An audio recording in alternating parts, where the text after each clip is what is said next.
সুপ্রিয় দর্শক, আপনাদের আরো একটা নতুন ভিডিওতে স্বাগত জানাই। আজকে এসআইআর নিয়ে বেশ কিছু কথা বলবো, স্পেশালি হেয়ারিং নিয়ে। আপনারা এসআইআর হেয়ারিং নিয়ে অনেক চিন্তিত রয়েছেন যে এসআইআর হেয়ারিংটা ঠিক কিভাবে হবে বা কি অ্যাকচুয়ালি হতে চলেছে।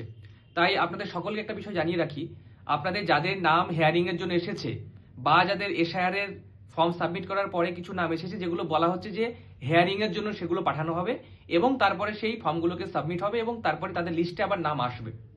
এরকম ক্ষেত্রে আপনারা কিন্তু হেয়ারিং নিয়ে অনেক চিন্তিত রয়েছেন।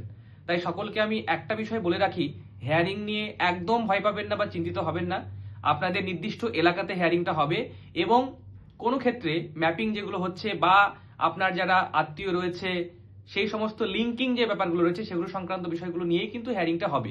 কোনো কারণে সেটা ভুল হতেই পারে, সেটা নিয়ে অযথা প্যানিক করবেন না। আপনারা নির্দিষ্ট ডকুমেন্টসগুলো নিয়ে হেয়ারিং যেদিন হবে সেই নির্দিষ্ট ডেটে আপনারা নির্দিষ্ট স্থানে গিয়ে আপনাদের হেয়ারিংগুলো ভালো করে করবেন। আপনাদের সমস্ত ডকুমেন্টসগুলো দিয়ে যাতে করে হেয়ারিংটা ভালোভাবে হয় সেদিকে খেয়াল রাখবেন। অযথা ভয় পাবেন না এবং প্যানিক করবেন না। অনেক মানুষ অযথা ভয় পেয়ে যাচ্ছেন যে হেয়ারিংটা কি। হেয়ারিং কিন্তু কখনোই ভয় পাওয়ার কোনো বিষয় নয়।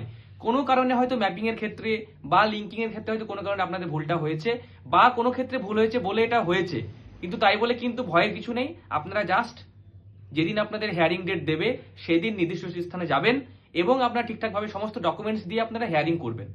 তাই এই ভিডিওটা যাদের এরকম সমস্যা রয়েছে সকলকে শেয়ার করুন এবং এই ভিডিওটা অনেকের মধ্যে ছড়িয়ে দিন, যাতে করে সবাই অ্যাটলিস্ট ভয় না পেয়ে হেয়ারিংটা ভালো করে করতে পারে এবং সুন্দরভাবে এসআইআরটা কমপ্লিট করতে পারে। ধন্যবাদ সকলকে।